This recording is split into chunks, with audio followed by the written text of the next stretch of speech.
BJP కేంద్ర మంత్రి బండి సంజయ్ మీడియాతో మాట్లాడుతున్నారు. లైవ్ చూద్దాం. ఈ ప్రభుత్వం కూడా అదే పందాన్ని కొనసాగిస్తున్నది. ఇలా 3.5 ఎకరాల లోపు వాళ్ళు మాత్రమే రైతు భరోసా ఇస్తారట. అంటే మీతో ఏం పాపం చేశారు? మీరు ఎన్నికలప్పుడు హామీ ఏమిచ్చారు? రైతు భరోసా ఇస్తున్నారు, రైతు కుళ్ళకు పైసలు ఇస్తున్నారు, బోనస్ ఒక్క సన్నబడ్డకి ఇస్తాను, మీరు సన్నబియ్యానికి ఇస్తాను, బోనస్ ఇస్తున్నారు. మీరు ఇప్పుడు వేసారు మొత్తం తగ్గించుకుంటూ ఏదో నామమాత్రంగా ఒకరితో కొంతమందికి లాభం చేసి మేము మొత్తం 6 గంటలు అమలు చేస్తామని చెప్పుకునే ప్రయత్నం ఇలా రాష్ట్ర ప్రభుత్వం చేస్తున్నది. ఇలా 2,500 రూపాయలు మహిళలకు ఇస్తున్నారు, అది పోయింది. 40,000 రూపాయలు ఇవాళ ఒక్కొక్క మహిళలకు అడగాలి, మహిళలందరూ అడగాలి. ఇవాళ 4,000 రూపాయలు నిరుద్యోగులు ఇస్తున్నారు, అటే పోయింది. 2,000 రూపాయల ఆసరా పెన్షన్ 4,000 ఇస్తున్నారు, అవి అటే పోయినాయి. రైతుకులో 12,000 రూపాయలు ఇస్తున్నారు, అది పోయింది. రైతు భరోసా అది పోయింది. అన్ని పోయినాయి, అన్ని గాలి కొల్లేసిరు.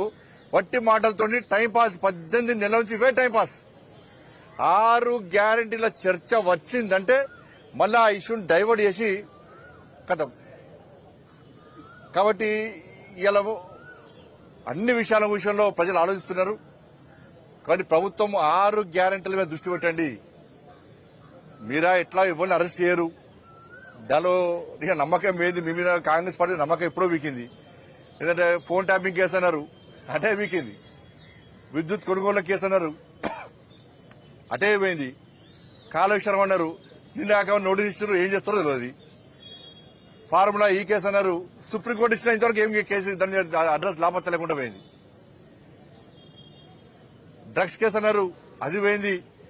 ఏం కేసులో మీతో ఏం కాదు కూడా. ఇక కాంగ్రెస్ పార్టీతో ఏం కాదు, మీ అన్ని వట్టి మాటలే. మీరు 6 గ్యారెంటీలు అమలు చేయరు, మీరు అవినీతి చర్యలు తీసుకోరు, మీతో కాదు కూడా. అట్టే చేష్టలకి ఇలాంటివి వివరిస్తున్నారు మీరందరూ కూడా. కానీ ప్రజలకు కాంగ్రెస్ పార్టీ ప్రభుత్వం మీద నమ్మకం, విశ్వాసం పోయింది. వీళ్ళు ఏమీ చేయలేని చేతనావస్థలో ఉన్నారన్న విషయాన్ని ప్రజలకు అర్థమైపోయింది. మూటలు తీసుకుపోయి ఆ కప్పం ఢిల్లీకి కప్పం అప్పయ్యపడం తప్ప వీళ్ళు చేసేది ఏం లేదు. కాబట్టి ఈ విషయంలో ప్రజలు అప్రమత్తంగా ఉన్నారు. కాంగ్రెస్ పార్టీ నాయకులు నిలదీయడానికి సిద్ధంగా ఉన్నారు.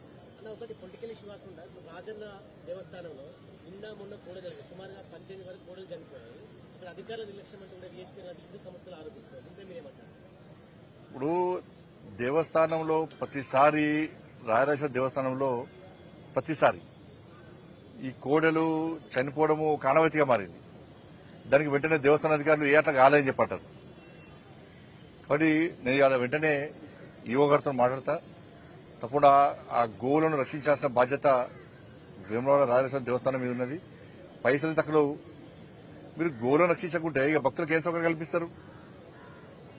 గోవులను రక్షించకుంటే ఏం తక్కువైంది? గతంలో కేసీఆర్ గారు వేసి రాయలసీమ దేవస్థానం పైసలు తీసుకుపోయి వేరే కాడ పెట్టాడు. మరి కనీసం ఆ గోవులను రక్షించడానికి సరైన సదుపాయాలు కల్పించి, సరైన సౌకర్యం కల్పించి వాళ్ళని కాపాడాల్సిన బాధ్యత ఇలా అధికారుల మీద ఉంది. నేను వెంటనే ఈవో గారితో మాట్లాడితే ఇప్పుడు వెంటనే తప్పకుండా చర్యలు తీసుకోవాలని చెప్పి నేను వాళ్ళని ఆదేశిస్తాను. ఇప్పుడు పాత పద్ధతే పెట్టుకోవద్దు కదా, సంఖ్య పెరుగుతూ ఉంటది, దాని తగ్గట్టు సౌకర్యాలు ఏర్పడేసుకోవాలి. మేము గదే గిరిగించుకొని కూర్చుంటామని కాదు కదా. భక్తుల సంఖ్య పెరుగుతున్నది, గోవుల సంఖ్య పెరుగుతున్నది, ఆదాయం పెరుగుతున్నది. కాబట్టి దాని తగ్గట్టు ఏర్పాటు చేసుకున్న బాధ్యత అధికారులు. ప్రతిసారి ఈ సంఘటన ఇటువంటి సంఘటన జరిగినప్పుడల్లా గదే కారణం చెప్తే తప్పది, అదే కారణం చెప్పి టైంపాస్ చేస్తే తప్పది. కాబట్టి నేను అధికారులతో వెంటనే మాట్లాడే ప్రయత్నం చేస్తాను.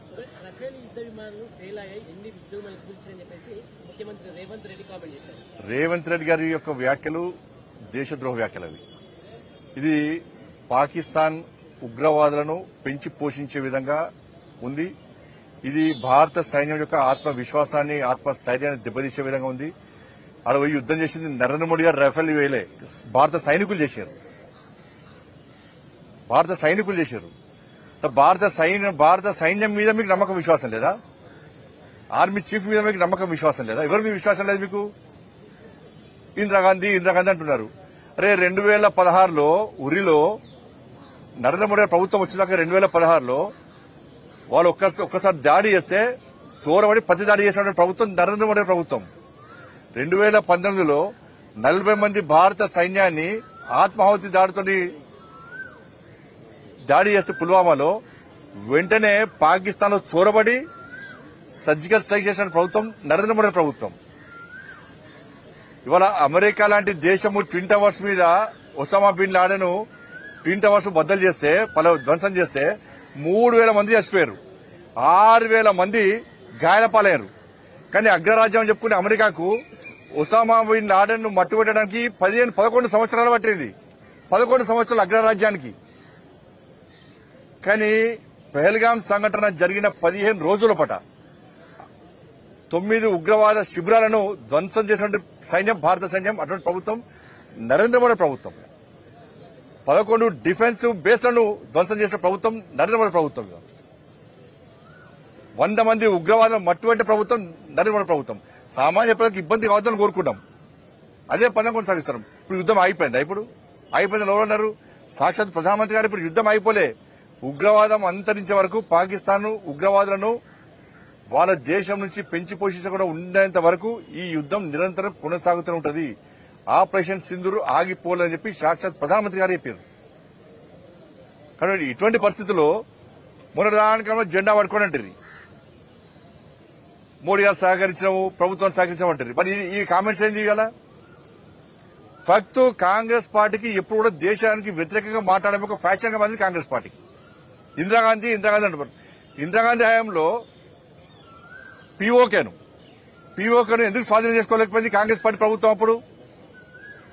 ఇలా పీఓకే వల్లనే కదా కశ్మీర్ అలా అతలకుతలమైంది. వాళ్ళ కశ్మీర్ పండితులు హతమర్చింది పీఓకే వల్లనే కదా. ఏక్ దేశ్ మే దో ప్రధాన్, ఏక్ దేశ్ మే దో విధాన్, ఏక్ దేశ్ మే దో నిషాన్. దీని కారకులు ఎవరు? కాంగ్రెస్ పార్టీ ప్రభుత్వమే. ప్రజలు నవ్వుకున్నారు. అరే ఒక్క దేశంలో 2 ప్రధానులు ఏంది, ఒక్క దేశంలో 2 రాజ్యాంగాలు ఏంది, ఒక్క దేశంలో 2 జెండాలు ఎగరడం ఏంది? దీని కారకులు ఎవరు? కాంగ్రెస్ పార్టీ. దీనికి రాష్ట్ర ముఖ్యమంత్రి గారు సమాధానం చెప్పాలి.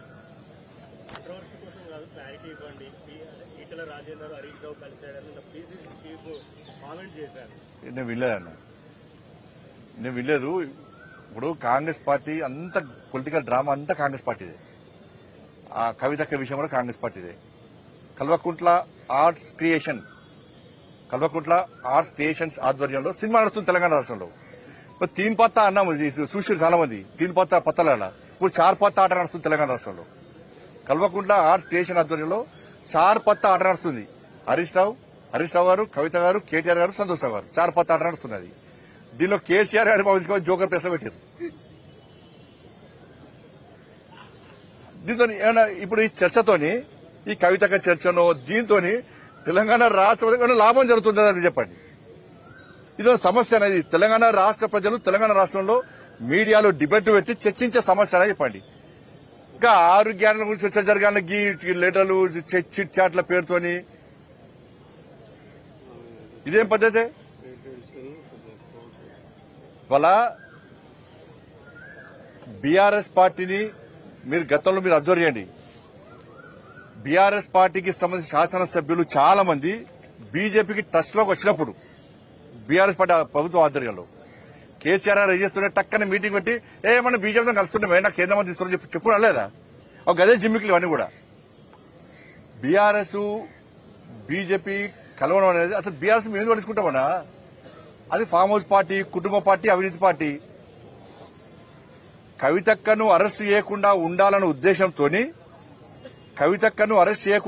ఉద్దేశంతో బీఆర్ఎస్ బీజేపీతో కలవడానికి ప్రయత్నం చేసింది. కానీ మేము దరిదాపులో రానియాలి, మేము వాళ్ళని దరిదాపులో రానియాలి బీఆర్ఎస్ పార్టీని. ఈ అవినీతి పార్టీకి అవినీతి వ్యతిరేకం. మేము అవినీతి మచ్చలే కూడా దేశాన్ని పాలిస్తున్నాం. 16 రాష్ట్రాలు అవినీతి మచ్చలేని ప్రభుత్వాలను కొనసాగిస్తున్నాం. మేము దాని వ్యతిరేకం. మేము కుటుంబ పాలనకు వ్యతిరేకం. మేము ఈ దేశంలో కాంగ్రెస్ పార్టీ కుటుంబ పాలన వ్యతిరేకంగా ఫైట్ చేస్తున్నాం. కాబట్టి బీఆర్ఎస్ పార్టీని ఏ విధంగా మేము చేసుకుంటాం? కాబట్టి ఈ 4 పత్తా ఆట గురించి చర్చించాల్సిన అవసరం లేదు. మళ్ళీ ప్రజలకు విజ్ఞప్తి చేస్తున్నా, గౌరవ మీడియా సోదరులకు విజ్ఞప్తి చేస్తున్నా, దయచేసి 6 గ్యారెంటీల గురించి చర్చ జరపండి. ఇది కాంగ్రెస్ ప్రొడక్షన్. దీనికంతా కూడా దీని ప్రొడ్యూసర్ ఎవరంటే కాంగ్రెస్ పార్టీ ప్రొడ్యూసర్. దీనికి డైరెక్షన్ కూడా కాంగ్రెస్ పార్టీదే.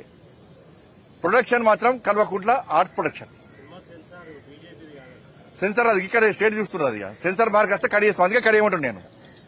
అందుకే బంజారీ చార్పత్త దీంతో ప్రజలకు ఏం లాభం దీంతో అంటున్నాను నేను. అసలే కలుపుకోం. అరే అవినీతి పార్టీ అది కుటుంబ పార్టీ ఏ విధంగా కలుపుకుంటాం? ఆ చర్చనే లేదు. మీరు ఒకటే ఆలోచించండి. మేము కలుపుకుంటే ఎప్పుడో కలుపుకుంటాం. కాంగ్రెస్ పార్టీ బీఆర్ఎస్ కలిసి పనిచేసినాయి. కాంగ్రెస్ బీఆర్ఎస్ కలిసి పనిచేసినాయి. ఎన్నికల్లో పోటీ చేసిర్రు, అధికారం కూడా పంచుకున్నారు. మేము ఎప్పుడైనా పంచుకున్నామా?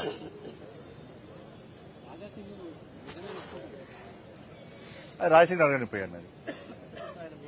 బీఆర్ఎస్ ను దగ్గరించే ప్రసక్తి లేదు.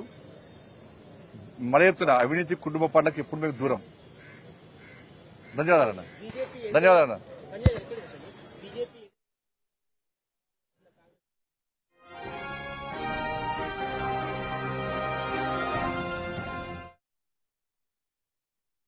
వాళ్ళు మొత్తం మోసం చేశారు బీఆర్ఎస్ వాళ్ళు. వీళ్ళకి ఇచ్చాము అధికారం, వీళ్ళు మోసం చేశారు. అందరికీ ఇచ్చాము అధికారం, అందరికీ ఇచ్చాము అవకాశం, బీజేపీకి ఇద్దాం అధికారం. అందరికీ ఇచ్చాము అవకాశం, బీజేపీకి ఇద్దాం అధికారం అని చెప్పి ఒక ఆలోచనతో తెలంగాణ రాష్ట్ర ప్రజానికం ఉన్నారు. కాబట్టి ఎవ్వరు ఏం అడ్డుకున్నా కూడా వాళ్ళందరూ కాంగ్రెస్ బీఆర్ఎస్ భవిష్యత్తులో గ్యారంటీ గతంలో ఒక్కటైనట్టు గతంలో కలిసి పోటీ చేశారు. ఈసారి మళ్ళీ కలిసి ఒక్కటే జరగాలి, గ్యారంటీ ఒకటే జరగాలి. ఎందుకంటే కాంగ్రెస్ పార్టీ వ్యతిరేకతున్నది, బీఆర్ఎస్ పార్టీ క్యాడర్ లేదు, కెపాసిటీ లేదు, చార్పత్తా గేమ్ నడుస్తున్నది. కాబట్టి వాళ్ళిద్దరు ఒకటిద్దరు, ఇద్దరు ఒకటే బీజేపీని అడ్డుకునే ప్రయత్నం చేస్తారు. వాళ్ళు అడ్డుకున్నా అరచేతిని అడ్డుపెట్టి సూర్యకాంతిని ఆపలేరు. తెలంగాణ రాష్ట్రంలో భారతీయ జనతా పార్టీ అధికారం రావడానికి కూడా అడ్డుకోలేరు. ధన్యవాదాలు.